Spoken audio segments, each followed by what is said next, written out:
grand dialogue. Sigika Foba. Le grand dialogue, l'émission des débats du studio Tamani sur votre radio. Le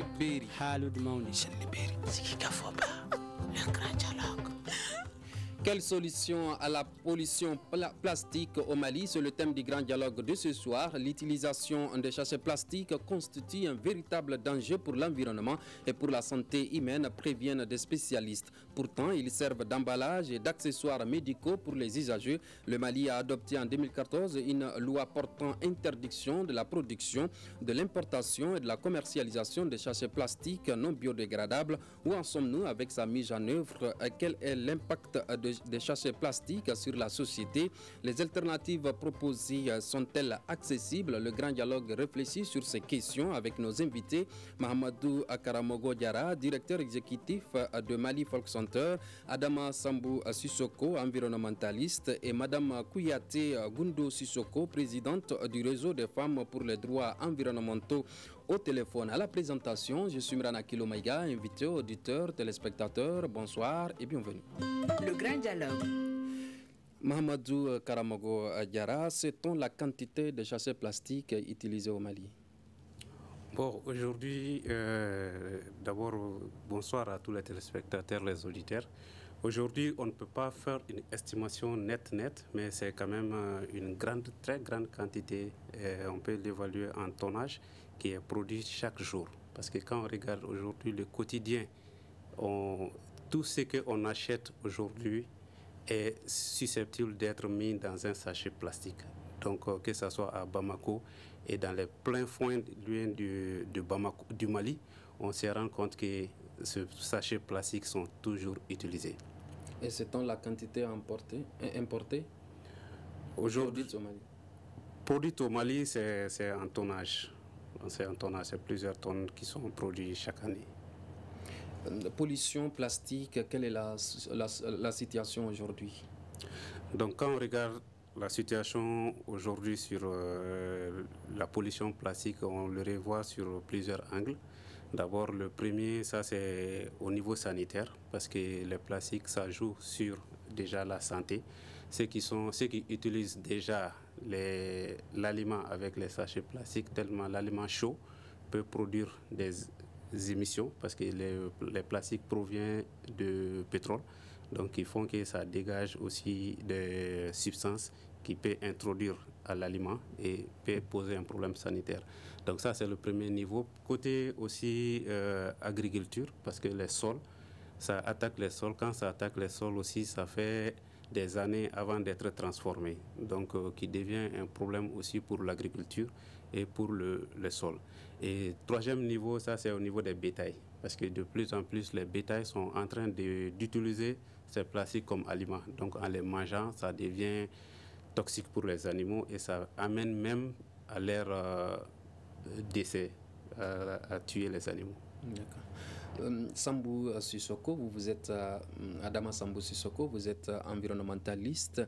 Sait-on la quantité de sachets plastiques produites au Mali? À la date d'aujourd'hui, je n'ai pas d'idée sur les chiffres exacts. Tout d'abord, je salue tous les auditeurs et les téléspectateurs, ainsi que mes co-débatteurs. Mais ce que nous savons, au Mali, il est produit chaque jour 5000 mètres cubes de déchets. Et Bamako seul produit 3000 mètres cubes de déchets par jour. Et la plupart de cette quantité est constituée de sachets plastiques. Donc, cela évoque le problème de données statistiques sur des questions essentielles dont la question dont on est en train de débattre aujourd'hui. Quand on parle de pollution plastique, de quoi s'agit-il concrètement? Quand on parle de pollution plastique, ce dont il s'agit concrètement, quand vous sortez de votre maison, vous avez tout de suite envie de regarder à gauche, à droite. Ça, c'est tout d'abord ce qu'on appelle la violence visuelle.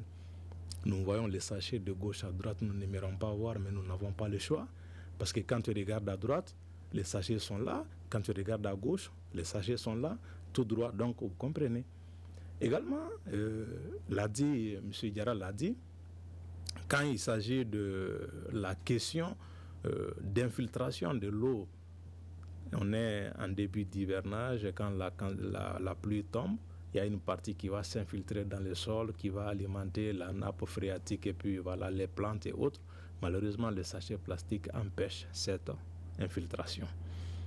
Et dans nos eaux, c'est-à-dire dans nos fleuves, marigots et autres, malheureusement, ces sachets plastiques constituent un danger réel pour la vie aquatique, qu'il s'agisse du poisson, qu'il s'agisse des autres animaux aquatiques, et même la végétation aquatique, malheureusement, est asphyxiée avec ces sachets plastiques.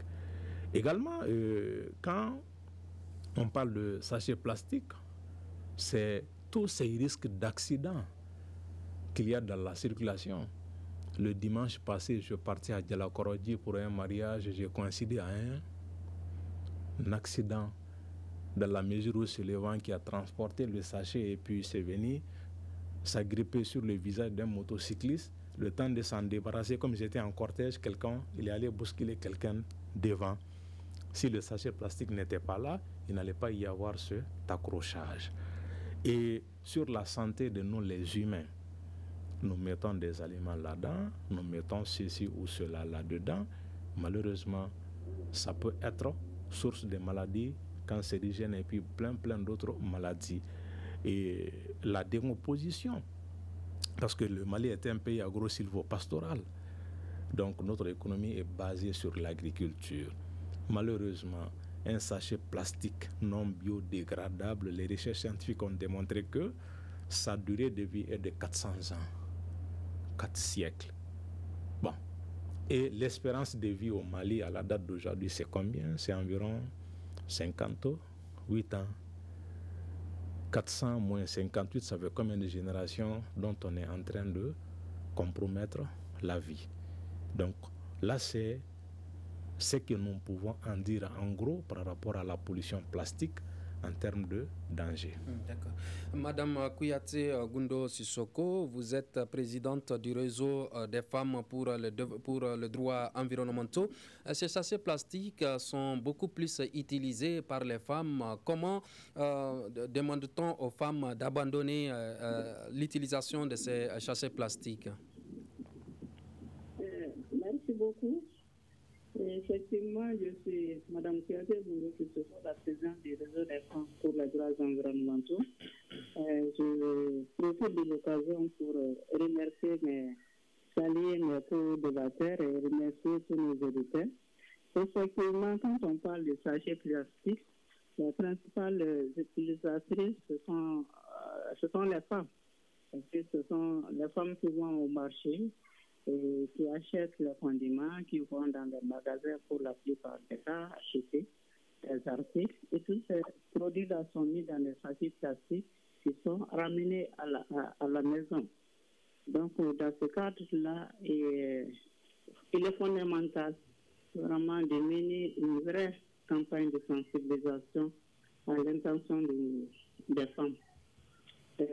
Parce que ces femmes, pour la plupart des cas, ne mesurent pas l'ampleur des dangers qui est lié à l'utilisation des sachets plastiques. Depuis longtemps, nous sommes en train de les sensibiliser, mais toujours, comme on le dit, l'habitude à la vie dure.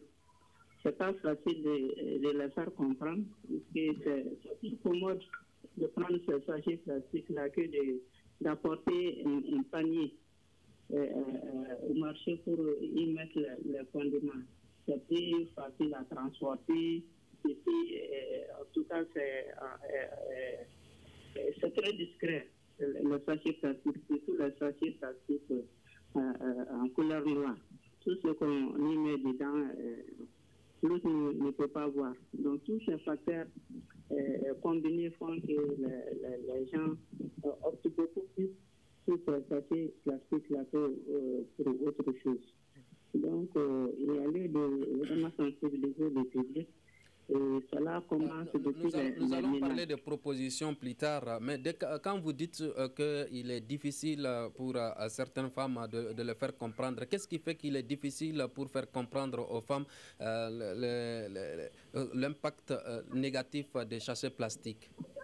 Je dis que c'est difficile parce qu'on a beau expliquer tout ce qui est lié à ces sachets plastiques-là comme danger, mais une fois que ces femmes-là quittent les lieux de formation, de sensibilisation, elles reprennent les mêmes habitudes. Parce que c'est pour ça que je dis que c'est difficile de leur faire comprendre. C'est vrai que nous-mêmes, on se pose la question pourquoi on tient, les femmes tiennent trop à ce sachet plastiques-là, tout ce qu'on les explique. Depuis de longues années, on a fait des ateliers, on a fait en tout cas beaucoup de communication là-dessus. Bon, certaines ont tendance à abandonner, mais d'autres vraiment. Et cela peut être lié peut-être à l'analphabétisme.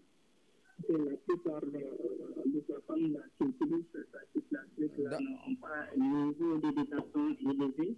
On peut lier cela au manque d'éducation.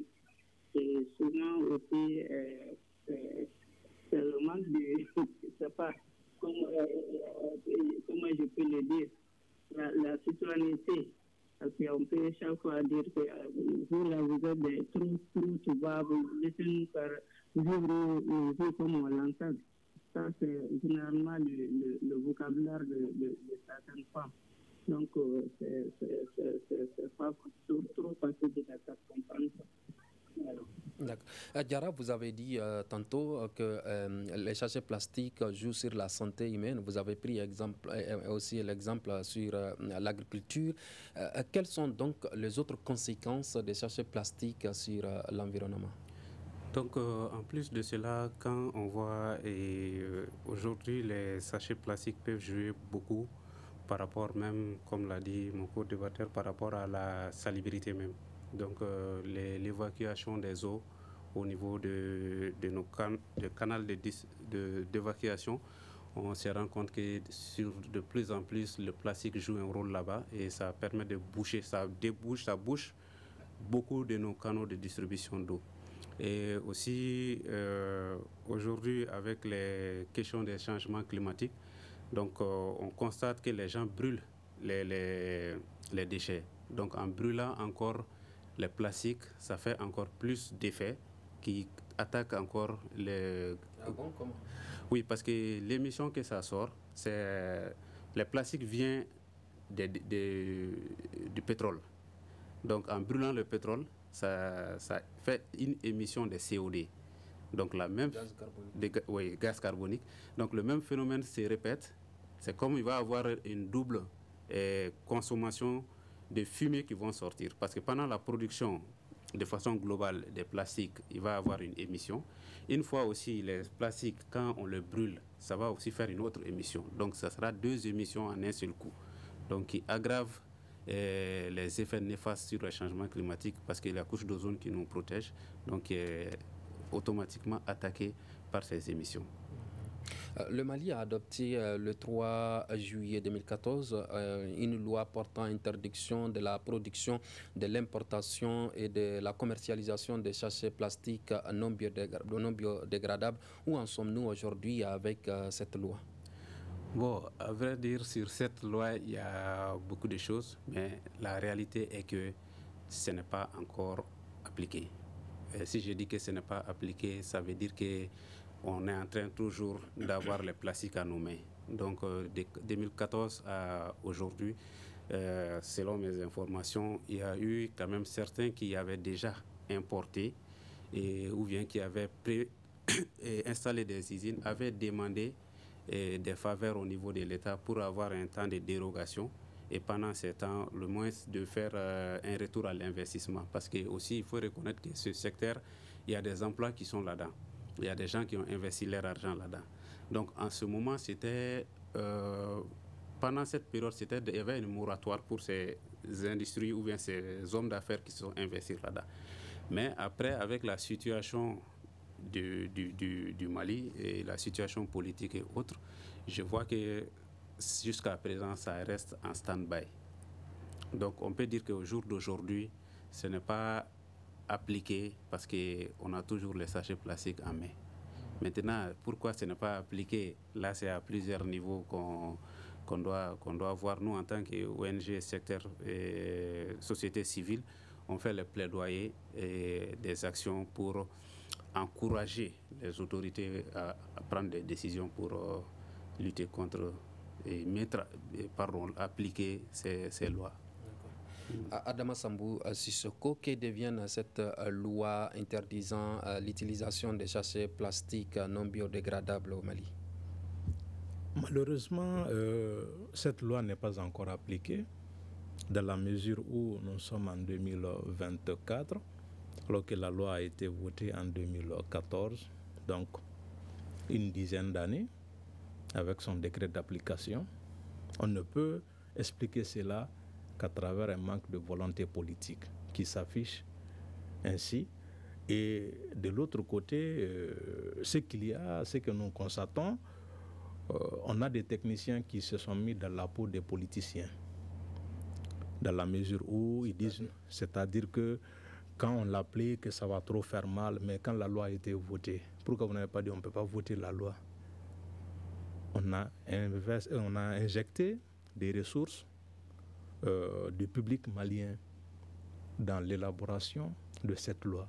Maintenant, quand il s'agit d'appliquer, vous dites non, quand on applique, ça va faire mal. Le moratoire qui a été demandé, mon co-débatteur Diarra l'a dit. Ça va faire mal pourquoi? Ça va faire mal pourquoi? À ceux qui sont du secteur, qui ont demandé un moratoire de 6 mois. Mais au-delà de 6 mois, qu'est-ce qui empêche d'appliquer?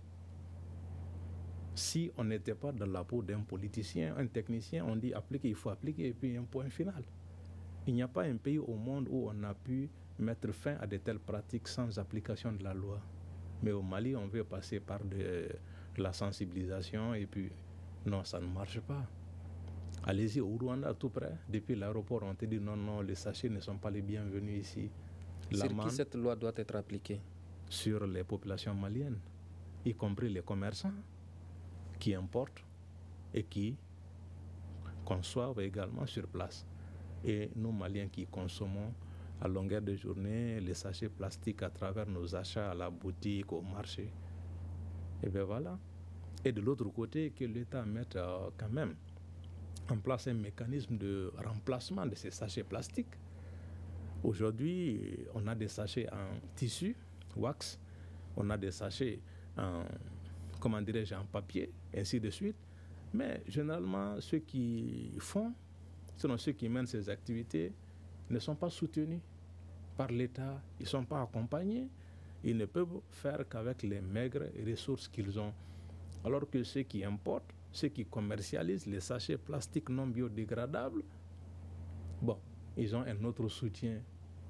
Donc, je pense qu'aujourd'hui, ce qui vaille, c'est que l'État doit s'assumer. Un point, le Mali, comparaison n'est pas raison. Il n'y a pas très longtemps, nos camps militaires étaient occupés par les hommes armés.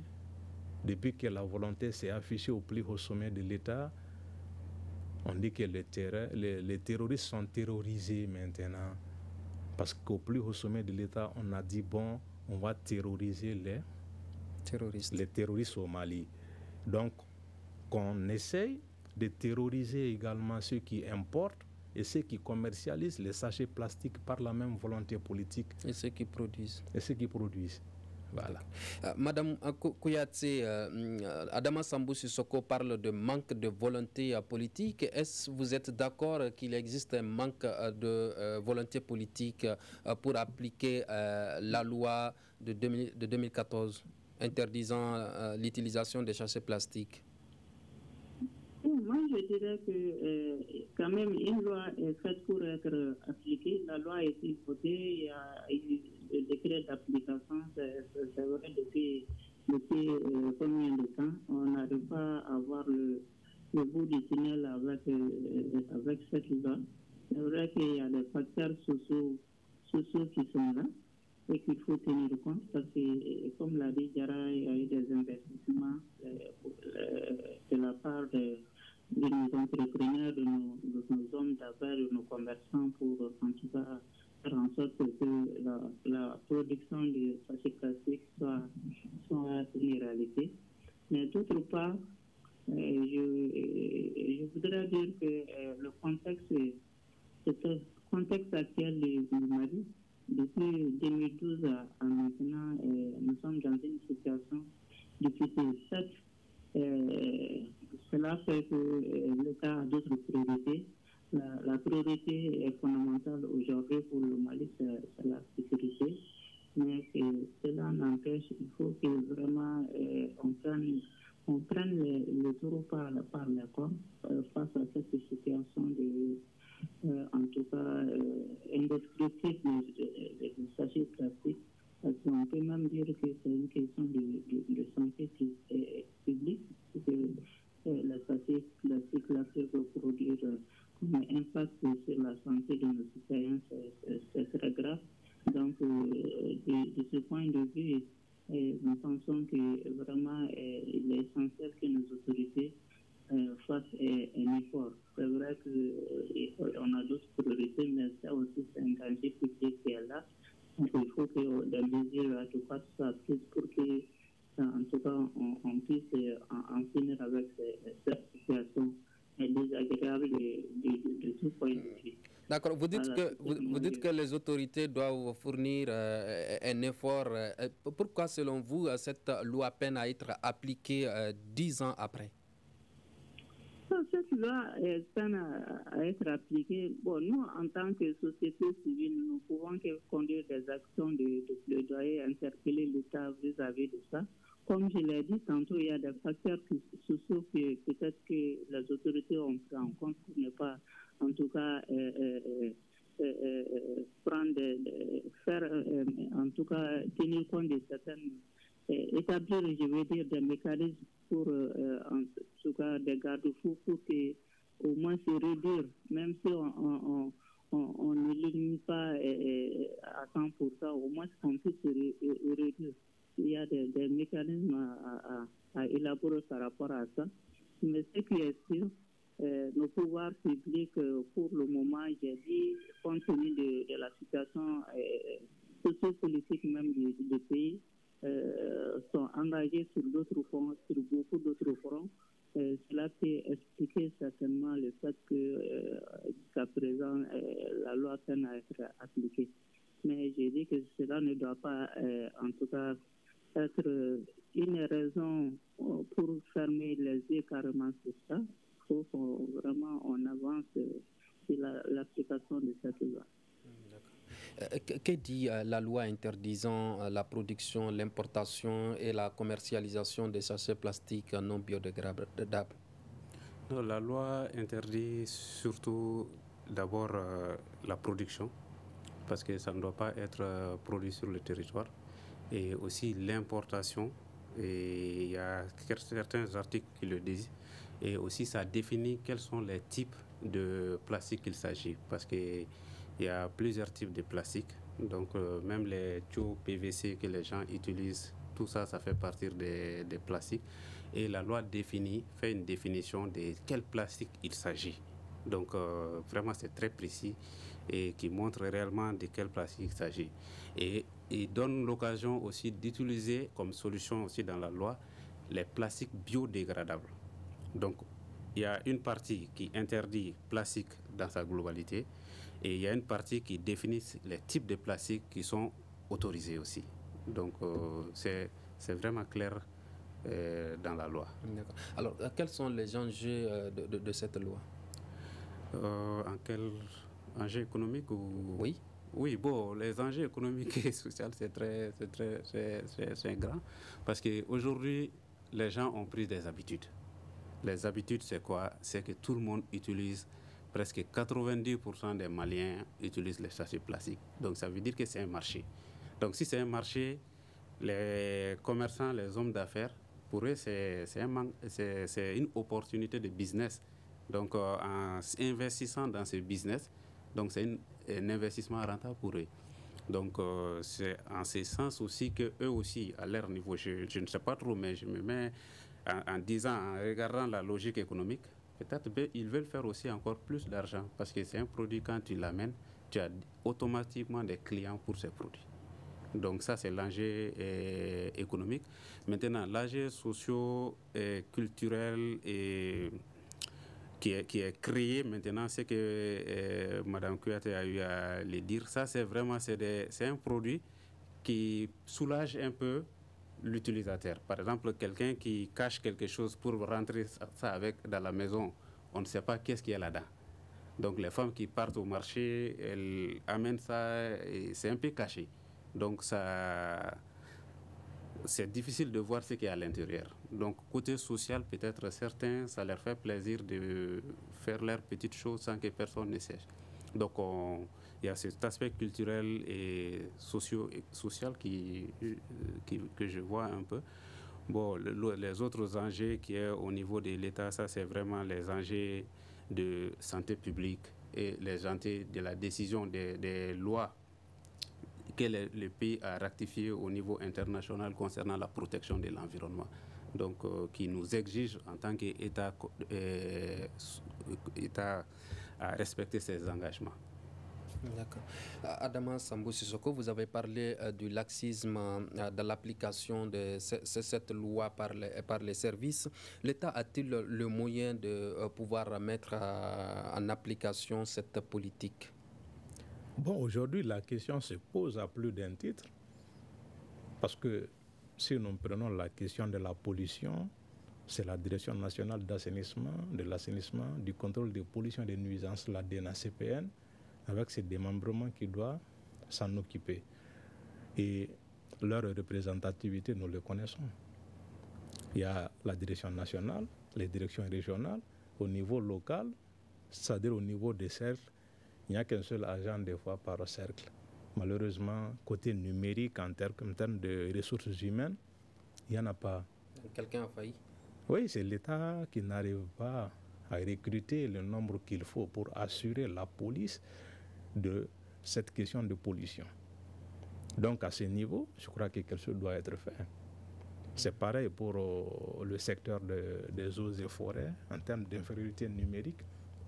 Mais de l'autre côté, si nous essayons d'évaluer en termes d'impact sur l'agriculture, sur la santé, je crois que l'État doit faire un effort aujourd'hui de prioriser le secteur.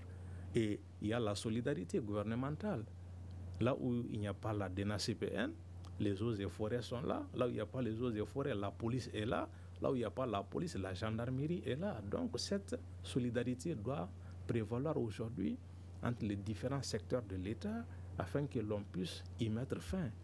Si on n'a pas les moyens de recruter les nombres qu'il faut, il faut prendre le complément ailleurs. Même les agents de santé peuvent être mis à contribution, mais à condition qu'on puisse encadrer cela avec des textes et lois afin que nous ne soyons pas en porte-à-faux avec le code du travail et puis bien d'autres choses, vous voyez un peu. Et de l'autre côté, car quand on voyage dans un pays comme le Rwanda, c'est qu'ils ont la possibilité de détecter le sachet plastique non biodégradable. Ces équipements aujourd'hui, est-ce que l'État les a? Je ne pense pas. Qu'on se donne le moyen de l'avoir ou de trouver un moyen de se mettre autour de la table, État, société civile et les hommes d'affaires. Et à ce que je sache, il y a quand même le courant qu'il y a entre, sinon la fréquentation, sinon la collaboration entre le ministère de l'Environnement et le Conseil national du patronat est à un niveau excellent à la date d'aujourd'hui. Parce qu'il y a eu des ateliers organisés par le CNPM sur la responsabilité sociétale des entreprises. Et qui dit responsabilité sociétale des entreprises, la question des déchets doit en faire partir. Donc aujourd'hui, je crois que le débat ne doit pas poser un problème. Vous qui importez, voilà le temps qu'on vous donne pour que vous puissiez arrêter d'importer. Vous qui produisez, voilà le temps qu'on vous donne pour que vous puissiez arrêter de produire afin que l'investissement ne tombe pas à l'eau. Parce qu'on n'en a pas besoin non plus. Le Mali pourrait-il abandonner l'utilisation des sachets plastiques? Mais bien sûr, les sachets plastiques, on a commencé à les utiliser quand? Je sais que dans les années 87-86, quand on partait acheter le thé à la boutique, on mettait dans du papier enroulé. Le sachet n'était pas là.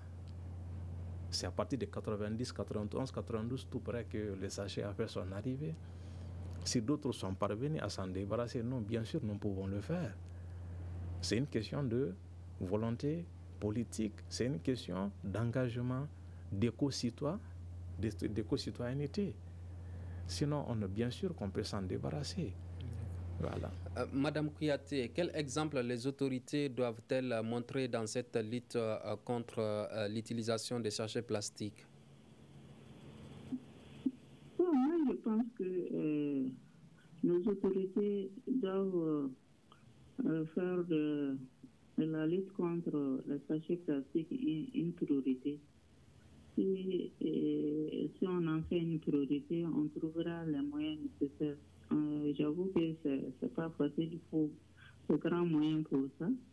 Et ça nécessite du personnel, ça nécessite des équipements, ça nécessite de formation, même au niveau de la douane. Puisqu'on dit que la loi là interdit non seulement la production, en tout cas l'importation et même la commercialisation. Donc, cela voudrait dire que même les douaniers ont un grand rôle à jouer par rapport à ça. Et pour cela, ils ont besoin de formation, d'équipement pour mener à bien cette lutte. Donc, dans ce cadre-là, je pense qu'il est grand temps que le débat soit relancé, que tous les acteurs concernés se mettent à table, les autorités, les industriels, les commerçants, et qu'ensemble, qu'on se mette d'accord sur la nécessité de l'application de cette loi-là et en conséquence prendre les mesures idoines qu'il faut pour mettre fin à ça. Donc, même si on utilise les sachets plastiques, que ce soit des sachets plastiques qui sont bien biodégradables, qui ne vont pas nuire non seulement la santé. Tout à fait. Quelle alternative aujourd'hui pour remplacer ces sachets plastiques non biodégradables? Oui, il y a beaucoup d'alternatives. Comme je l'ai dit, il y a le panier de la ménagère, beaucoup de choses que nous pouvons utiliser qui n'est pas de plastique. Et même si c'est du plastique, il faut qu'on puisse investir sur des équipements qui peuvent produire ou même importer des sachets qui sont dégradables. Il y en a dans les autres pays. Comme l'a dit Adama, si les autres pays sont parvenus à interdire ça, pourquoi pas le Mali? Il faut qu'on se donne les moyens. Dans beaucoup de pays, il y a les sachets biodégradables dans les sociaux qu'on trouve dans les pharmacies, dans les grands magasins, partout. Donc, c'est des sachets qui peuvent, en un temps record, se confondre au sol, à la nature, et ne nuisent pas à la santé, non seulement de l'homme, mais aussi des animaux. Donc, il y a beaucoup d'autres alternatives, comme je viens de le dire. Yara, Madame, comme alternative, propose le retour au panier de la ménagère. Le retour au panier de la ménagère pourrait-il contribuer à réduire les effets néfastes des sachets plastiques sur l'environnement? Oui, effectivement, ça peut beaucoup contribuer. Et aussi, pour revenir un peu en arrière concernant les différentes méthodes pour empêcher un peu la prolifération de ces sachets plastiques. Donc, en fait, pour moi, le premier niveau, ça, c'est au niveau de la douane pour l'importation, pour vraiment doter la douane des équipements nécessaires. Parce qu'il y a une grande partie qui est importée. Donc là, ils peuvent détecter. Parce que ce qui est d'actualité maintenant, les gens, souvent, ils écrivent sur des plastiques que c'est biodégradable. Mais en réalité, ce n'est pas biodégradable. Donc pour un peu tromper la vigilance des autorités. Parce que c'est pour ça qu'ils peuvent avoir que les autorités n'ont pas assez de moyens pour contrôler et avec des outils efficaces. Donc ça, je voulais ajouter ça. Et il doit y avoir un renforcement à ce niveau. D'abord, on peut vraiment fermer l'entrée. Ça, on a le contrôle de ça. Maintenant, ce qui est de l'intérieur, là, c'est comme les paniers de ménagères, mais il y a d'autres solutions. Les investisseurs qui ont investi dans l'ancienne méthode peuvent aussi investir dans les nouvelles procédés. Il y a des nouvelles méthodes. Par exemple, les paniers que madame parle, ça, c'est des paniers classiques qu'on a. Donc déjà, avec les produits agricoles que nous disposons, les DA, avec les tissus du DA, on peut faire beaucoup de paniers. Donc ces entreprises-là peuvent se convertir à ça et investir dans ça. Et puis ça peut devenir un bon business. Ça pourrait être utilisé à plusieurs reprises. Plusieurs reprises. Et c'est biodégradable pour l'environnement. Et la même chose aussi pour les plastiques. Et la même chose pour l'emballage qu'on utilise pour nos aliments. Donc en plus du panier, même les emballages secondaires, par exemple les bouchées, mieux vaut que les bouchées utilisent le papier plutôt que les plastiques, parce que les plastiques, les gens peut-être ont déjà constaté, quand tu mets la viande dans le plastique, au bout d'un certain temps, tu vas constater que la viande même a commencé à prendre une autre forme. Mais si c'est dans le papier, comme on le faisait autrefois, ça va rester intact. Donc pour dire que déjà, côté environnemental, le panier va vraiment jouer un grand rôle là-dedans. D'accord. Alors, que fait le Mali Folk Center pour accompagner les autorités dans l'élaboration des lois et des solutions en matière de protection de l'environnement? Donc, la première que nous faisons, c'est vraiment accompagner l'État sur les politiques. Donc, les politiques en matière de la protection de l'environnement et en faisant des ateliers et en encourageant, surtout en montrant des cas de succès. Par exemple, ce que nous, on fait, on finance des jeunes qui font qui utilisent les anciens sachets pour en faire le recyclage. Donc on finance beaucoup les gens qui font ça, donc les entrepreneurs qui sont dans le recyclage, et aussi on soutient les jeunes associations. Parce qu'on a soutenu une jeune association qui avait mis des poubelles dans le marché, mais en même temps encourager les femmes à utiliser les sachets sous forme de wax ou bien sous forme d'un ancien tissu déjà jeté. Mais est-ce que c'est abordable pour ces femmes? Pour le prix, quand on regarde, c'est abordable parce que c'est vraiment nos quotidiens. Les anciens sachets de ciment, c'est pas trop cher. On les vend à 25 francs, souvent à 10 francs.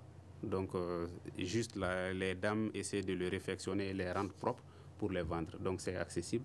Et en même temps, les tissus, généralement, ils n'achètent pas les nouveaux tissus. C'est par exemple les anciens jeans que les jeunes utilisent ou bien les anciens tissus, c'est ça qu'ils utilisent. Ils les désinfectent et les mettent à la disposition. Bon, ceux qui font les paniers, vraiment, c'est pas trop cher. Bon, pour la majorité des Maliens, on peut dire que ces paniers-là ne sont pas trop chers. Les paniers sous forme de rognier.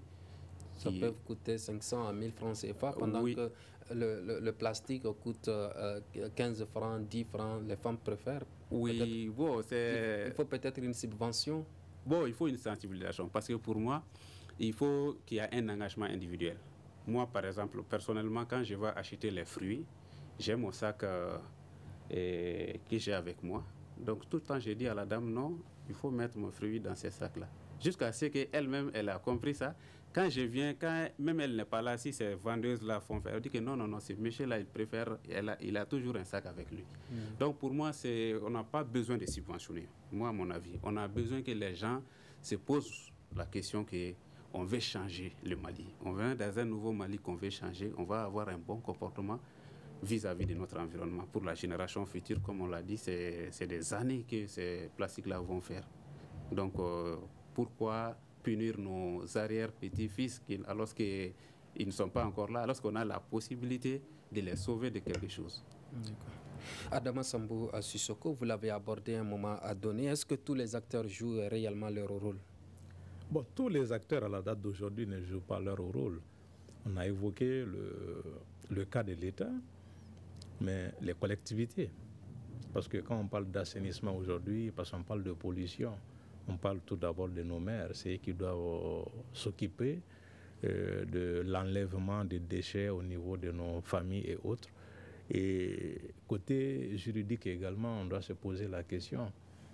Le même juge qui est là pour trancher le cas de vol de téléphone, et autre cas, c'est lui qui doit s'occuper des cas lorsqu'il y a une atteinte à une loi sur le plan environnemental. Est-ce qu'il n'y a pas lieu aujourd'hui d'aller vers des juges qui vont être formés uniquement sur les questions environnementales?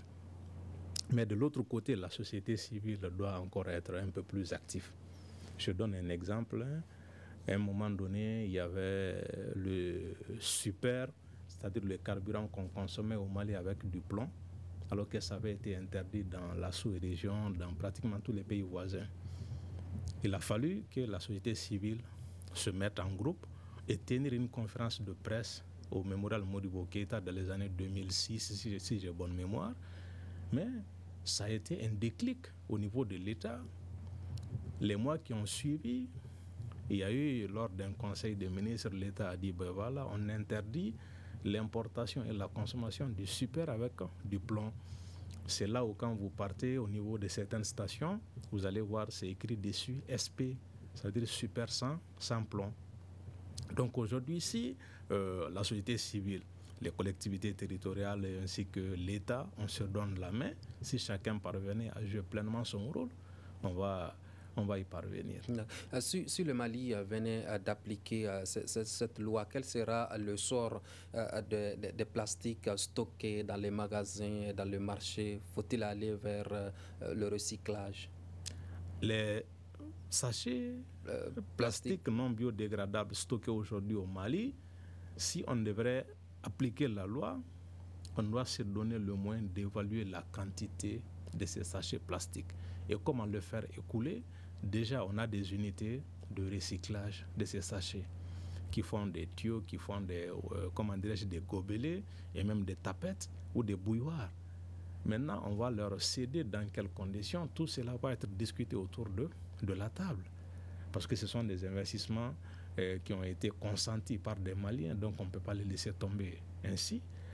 Et de l'autre côté, peut-être, on ne sait jamais, s'il y a d'autres pays qui ne veulent pas interdire tout de suite, s'il y a possibilité de vendre le stock que nous avons à ces pays-là à travers des réseaux au niveau sous-régional ou au niveau africain. Voilà des possibilités qui pourront exister. Mais tant qu'on ne discute pas, comme l'a dit le philosophe, de la discussion jaillit la lumière. Madame Kouyaté, existe-t-il des opportunités qu'on peut tirer de ces sachets plastiques? Les opportunités qu'on peut tirer de ces sachets plastiques? Oui. Vous parlez des déchets ou bien les sachets même? Oui, les sachets même qui sont stockés au niveau du Mali. Moi, je pense qu'à la matière, on est arrivé jusqu'ici parce que on a voulu laisser le temps à ces commerçants, ces industriels-là, en tout cas de leur permettre d'écouler le stock dont ils disposaient. Mais puisque rien n'a été fait depuis ce temps-là, ils ont continué à importer. D'accord. Cela fait que... Y a-t-il de l'espoir que la situation s'améliore? Bon, moi, je pense qu'il y a de l'espoir. Il y a de l'espoir que la situation s'améliore si on se met à table, comme je le disais tantôt. Il est temps que l'État relance la discussion autour de ce problème-là. Et si tel est le cas, je pense qu'on pourra trouver des solutions appropriées pour, en tout cas, qu'on puisse quitter cette situation désagréable. Moi, je suis très optimiste en la matière. Faudrait-il simplement qu'on en fasse notre priorité. Diarra, vous êtes optimiste que la situation pourrait être améliorée? Oui, je suis vraiment plus qu'optimiste parce que déjà, si on en parle aujourd'hui, ça veut dire qu'il y a un espoir et j'en suis sûr que, comme l'a dit, la société civile va se donner encore la main et nous allons lutter pour que qu'on puisse appliquer cette loi. Merci. Ainsi se referme ce grand dialogue qui réfléchissait sur les questions, sur les solutions à la pollution plastique au Mali. Et nous étions avec Mahamadou Karamogo Diara, directeur exécutif de Mali Folk Center, Adama Sambou Sissoko, environnementaliste, et Madame Kouyaté Gundo Sissoko, présidente du réseau des femmes de droits pour les droits fondamentaux, pour les droits environnementaux, pardon. Elle était au téléphone. À la présentation, je suis Mirana Kilomaïga, invité, auditeur, téléspectateur. Merci d'avoir suivi ce débat. À la semaine prochaine pour un autre débat.